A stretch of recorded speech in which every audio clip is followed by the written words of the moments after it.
Hello friends, काफ़ी time से मैंने ये बॉक्स मंगा के रखा हुआ था जिसे मैं रख के भूल गई थी। तो बट आज इसकी हम अनपैकिंग करेंगे, तो देखते हैं इसमें क्या है। मैंने स्टीमर मंगाया था काफ़ी टाइम पहले, बट मैंने देखा ही नहीं कि ये मेरे पास आके रखा भी हुआ है।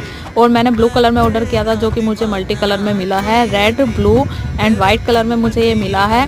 इसका बॉक्स जो वाटर वाला है ये काफ़ी अच्छा लग रहा था मुझे देखकर, बट अंदर से मैंने जब ढक्कन ओपन किया तो ये टूटा हुआ है। स्टीमिंग बॉक्स के साथ मुझे 3 अटैचमेंट मिले हैं, जो कि एक फेस स्टीमर और एक है नोज इनहेलर और दूसरा एक अटैचमेंट है जिसका मुझे यूज़ नहीं पता। और बॉक्स के ऊपर पूरा मेजरमेंट लिखा हुआ है कि हमें कितना पानी इसमें लेना है।